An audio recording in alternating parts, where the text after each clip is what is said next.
शिव और अर्जुन का युद्ध। महाभारत पर्व में यह प्रसंग तब का है जब अर्जुन अपने पांडव भाइयों के साथ वनवास भोग रहे थे। हिमालय पर्वतमाला में इंद्रकील बड़ा पावन और शांत स्थल है। ऋषि मुनि वहाँ तपस्या किया करते थे। एक दिन पांडुपुत्र अर्जुन उस स्थल पर पहुँच गए। अर्जुन को अस्त्र शस्त्रों से सुसज्जित देखकर मुनि कुमारों में खुसर फुसर होने लगी। एक मुनि कुमार बोला, यह अनजान व्यक्ति कौन है? कोई भी क्यों न हो, इसे पवित्र स्थान पर अस्त्र शस्त्र नहीं लाने चाहिए थे। ऋषि कुमार नदी के किनारे तक अर्जुन के पीछे पीछे गए और यह देखने लगे कि वह करता क्या है। अर्जुन ने अपने अस्त्र शस्त्र उतारे और वहां बने शिवलिंग के सामने बैठ गया। उसने बड़े मनोवेग से भगवान शिव की आराधना की, शिवलिंग पर फूल चढ़ाए। तभी एक मुनि कुमार अर्जुन को पहचान गया। बोला, अरे ये तो पांडुपुत्र अर्जुन है। मैंने इसके शौर्य के बारे में बहुत चर्चे सुने हैं।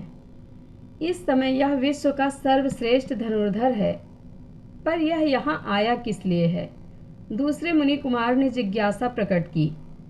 कपटी दुर्योधन के साथ जुए में सब कुछ हार कर पांडव वनवास कर रहे हैं। पहले वाले मुनि कुमार ने बताया, तब तो ये भगवान शिव से वरदान मांगने आए होंगे।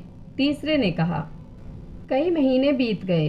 अर्जुन तन्मय होकर ओम नमः शिवाय का जप करते रहे शिवलिंग के आगे।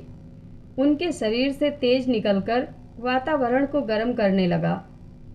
इस कारण ऋषि मुनियों को मंत्र पूजा करने में बाधा होने लगी। देखते ही देखते सारा जंगल उस तप से तपने लगा। घबराकर ऋषि मुनि कैलाश गए, जहाँ शिव का वास है। उन्होंने भगवान शिव से प्रार्थना की, हे शिव शंकर, हे अभयंकर, अर्जुन की मनोकामना पूरी करो और हमारी पीड़ा हरो।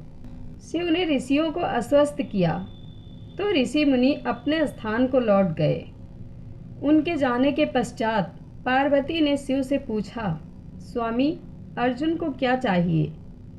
देवी, उसे दिव्य अस्त्र शस्त्र चाहिए, परंतु क्या वह दिव्यास्त्रों का प्रयोग कर लेगा? मैं उसकी परीक्षा लेकर देखूंगा। शिव बोले, मैं किरात के भेष में जाकर उससे युद्ध करूंगा। मैं भी साथ चलूंगी। पार्वती बोली, चलो, लेकिन वेश बदल कर। तो ठीक है, मैं किरात नारी बन जाती हूँ। यह बात जब शिव के गणों को मालूम हुई तो उन्होंने शिव से प्रार्थना की, प्रभु, हमारी इच्छा है कि हम भी इस युद्ध को देखें, हमें भी साथ ले चलें। चलो, किंतु तुम्हें किरात नारियों का वेश धारण करना पड़ेगा। शिव ने कहा। तत्पश्चात सभी किरात के वेश में इंद्रनील की ओर चल पड़े। वे इंद्रनील पहुँचे तो माता पार्वती ने एक और संकेत करते हुए भगवान शिव से कहा, स्वामी, वह देखिए, कितना बड़ा सूकर। देख लिया, अभी इसे तीर से मार गिराऊंगा। कहते हुए शिव ने अपने धनुष पर बाण चढ़ा लिया, किंतु सूकर भागने में किरात से तेज था। उसने ऋषियों के आश्रम में जाकर ऐसा उत्पात मचाया कि ऋषि भाग खड़े हुए। बचाओ, रक्षा करो। मुकासुर फिर आ गया सूकर बनकर।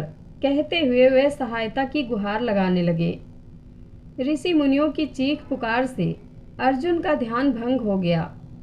उन्होंने आंखें खोली और धनुष पर बाण चढ़ा लिया। तभी किरात वेशधारी भगवान शिव अपने धनुष पर बाण चढ़ाए उसे आते दिखाई दिए। अर्जुन को सूकर का निशाना बनाते देख शिव ने कहा, ठहरो, इस सूकर पर बाण मत चलाना, यह शिकार मेरा है। मैंने बहुत देर तक इसका पीछा किया है। ठीक है, तुम इसे मार सकते हो तो ले जाओ। अर्जुन बोले, शिकारी भीख नहीं मांगा करते। सूकर के शरीर में एक साथ दो तीर आ घुसे, एक किरात वेशधारी शिव का और दूसरा अर्जुन का। दो दो तीर खाकर सूकर वेशधारी मुकासुर ढेर हो गया। जमीन पर गिरते ही उसका असली रूप प्रकट हो गया। सरदार की जय किरात नारियां बने शिवगणों ने जय जयकार करनी शुरू कर दी। यह तुम्हारे बाण से मरा है स्वामी, किरात नारी बनी पार्वती मुदित स्वर में बोली। किरात नारियों के हर्षोल्लास पर अर्जुन मुस्कुराए। शिव के सामने जाकर बोले, किरात, इस घने वन में इन स्त्रियों को भय नहीं लगता? अकेले तुम ही पुरुष इनके साथ हो। युवक, हमें किसी का भय नहीं, पर तुम शायद डरते हो भी तो कोमल। शिव ने मुस्कुरा कर कहा, मैं कोमल हूँ? तुमने देखा नहीं मेरे बाण ने कैसे सूकर को वेधा है? अर्जुन बोले, सूकर हमारे सरदार के बाण से मरा है। किरात नारियों ने चीख कर कहा। ये सत्य कहती है युवक, किरात ने कहा। तुम्हारा बाण सूकर के शरीर में तब लगा जब वह मेरे बाण से मरकर नीचे गिर गया। तब तो इस बात का निर्णय हो ही जाना चाहिए किरात कि हम दोनों में कौन श्रेष्ठ धनुर्धर है। अर्जुन ने गर्व भरे स्वर में चुनौती दी। बस फिर क्या था, दोनों ने अपने अस्त्र शस्त्र एक दूसरे की ओर चलाने शुरू कर दिए। देखते ही देखते भयंकर बाण वर्षा शुरू हो गई। लेकिन कुछ ही देर बाद अर्जुन का तुड़ीर बाणों से खाली हो गया। तब वह विस्मय से बड़बड़ाया, मेरे सभी बाणों को इस किरात ने काट डाला। मेरा बाणों से भरा सारा तुड़ीर खाली हो गया, किंतु किरात को खरोच तक नहीं लगी। तभी किरात का व्यंग भरा स्वर गूंजा, धनुर्धारी वीर। उसने झपट कर किरात को अपने धनुष की प्रत्यंचा में फंसा लिया, किंतु एक ही क्षण में किरात ने अर्जुन से धनुष छीनकर दूर फेंक दिया। यह देख किरात स्त्रियां हर्ष से नाच उठी। तपस्वी हार गया। वह जोर जोर से हर्षनाद करने लगी। अर्जुन और भी चिढ़ गए। इस बार वह तलवार लेकर किरात की ओर झपटे और बोले, किरात, भगवान का स्मरण कर ले, तेरा अंतकाल आ गया। किंतु जैसे ही अर्जुन ने तलवार किरात के सर पर मारी, तलवार टूट गई। अर्जुन निहत्थे हो गए तो उन्होंने एक पेड़ उखाड़ लिया और उसे किरात पर फेंका। लेकिन उसके आश्चर्य का ठिकाना न रहा, क्योंकि किरात के शरीर से टकराते ही पेड़ किसी तिनके की भांति टूटकर नीचे जा गिरा। जब कोई और उपाय न रहा तो अर्जुन निहत्थे ही किरात पर टूट पड़े, किंतु किरात पर इसका कोई असर न हुआ। उसने अर्जुन को पकड़कर ऊपर उठाया और उन्हें धरती पर पटक दिया। अर्जुन बेबस हो गया। तब अर्जुन ने वहीं रेत पर शिवलिंग बनाया और भगवान शिव से प्रार्थना करने लगे। इससे उनके शरीर में नई शक्ति आ गई।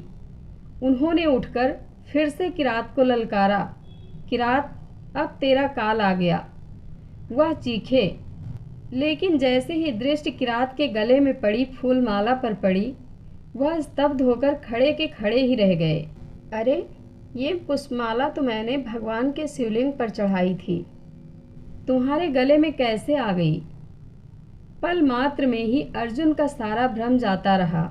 वे समझ गए कि किरात के वेश में स्वयं शिव शंकर ही उनके सामने खड़े हैं। अर्जुन किरात के चरणों में गिर पड़े, रुंधे गले से बोले, मेरे प्रभु, मेरे आराध्य देव, मुझे क्षमा कर दो। मैंने गर्व किया था।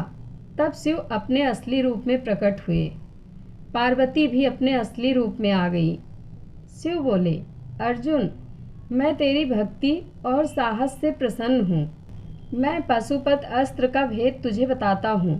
संकट के समय यह तेरे काम आएगा। शिव का वचन सत्य हुआ। महाभारत के युद्ध में अर्जुन अपने परम प्रतिद्वंदी कर्ण को पशुपत अस्त्र से ही मारने में सफल हो चुके थे। ओम नमः शिवाय। जय भोलेनाथ। कथा आप लोगों को कैसी लगती है कमेंट बॉक्स में अपनी राय अवश्य दें। धन्यवाद।